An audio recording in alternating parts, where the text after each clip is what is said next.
Wharton School of Business, right? Mm-hmm. Which that's like one of the top tier MBAs out there It's on cool. earth. It's cool. And one of the things that we talked about when we had kind of our pre-interview prep is that the way to think about grad school is not necessarily what are you, I mean, I guess some people in a different position can go to grad school to reskill, but I Mm-hmm. think it's much better to go out into the workplace, get paid to develop those skills, and then you go to the best grad school that you can because you buy into the network. And then all of a sudden that just opens up so many opportunities for you. Yeah, yeah, I agree. Right. I think formal grad school education is more of a long-term play. Uh, Right. I mean, but again, right? Some people might need that to get their next job, and that's a segment of people that's out there. But for a lot of other people, it's going to be mostly it's going to be the last major degree one's going to get. So it is definitely a long-term play. Right. I actually, that kind of hits on a pretty nuanced point of Yeah.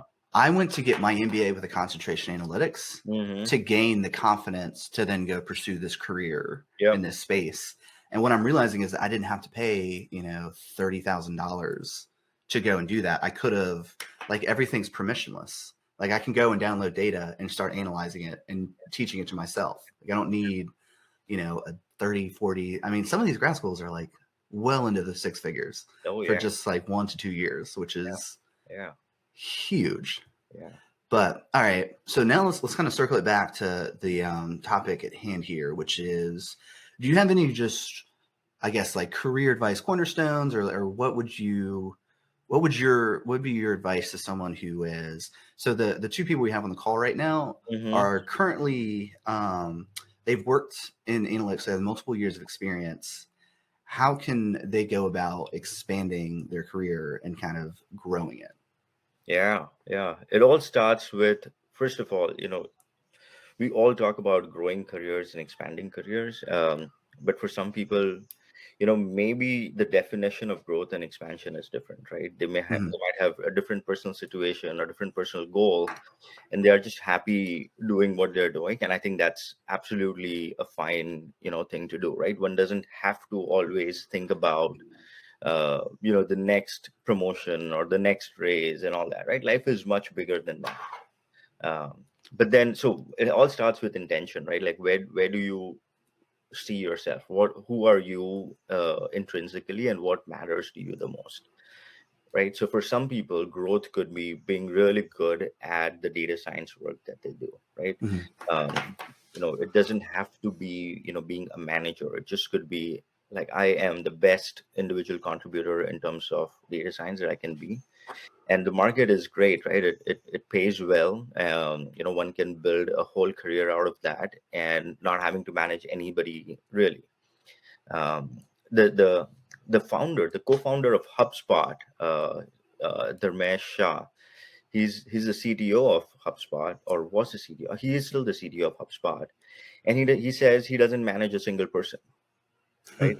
He's an individual contributor, and he till date writes code and does architecting and all that. So that is a very legitimate path if somebody wants to take.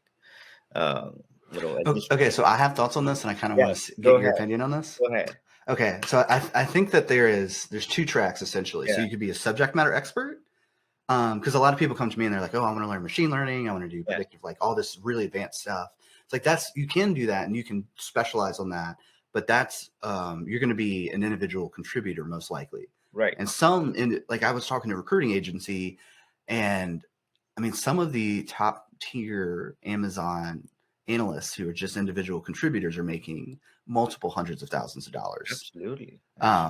Because if you think about it, if their recommendation algorithm is improved by 3% conversion rate, what is that worth? Like $100 million. Yeah, So paying them $600,000 all of a sudden makes total sense if they're hitting those objectives. absolutely. Absolutely. Yes. And So then, the reason yes, why go ahead. somebody wants to do management is not because they want to earn more money, because they can do that in Mhm. a highly specialized, like what you said, like subject matter expert role. Right. So, okay, so there's the subject matter, and then the other side is you start to move into management.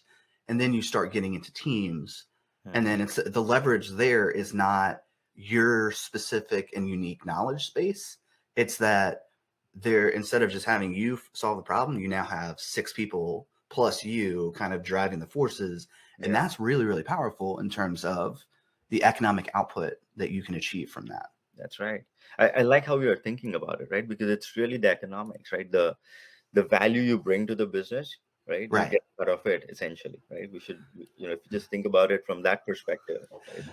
Yeah, well, I see a lot of parallel thinking between because the decision science is new to me. But you Yeah, said inputs, so skills are input. The yeah, output is the economic value. What's the ROI? So yeah. I've been talking about this and thinking about this for I started teaching 3 years ago, and it seems like all the students.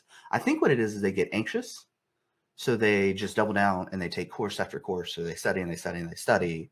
Um, but at a certain point, you've got to develop judgment, Yes. and that's really how to deploy that. And then, okay, before I forget this point, that the guy who was like the CTO, my understanding, and this might be a controversial take, of C-suite executives, presidents, people who run companies, Mm-hmm. it's less about output and it's more about this, almost like they're a politician.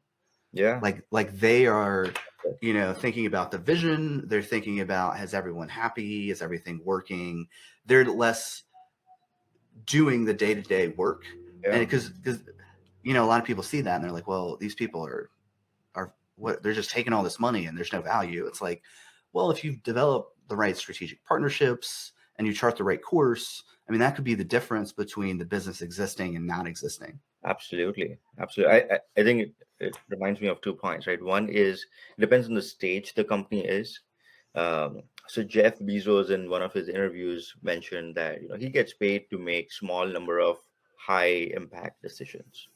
So he doesn't look at like day-to-day operations of Amazon, right? But he gets paid to do that.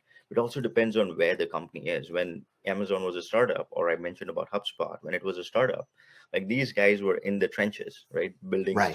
stuff, right? Like working on things on a day-to-day basis.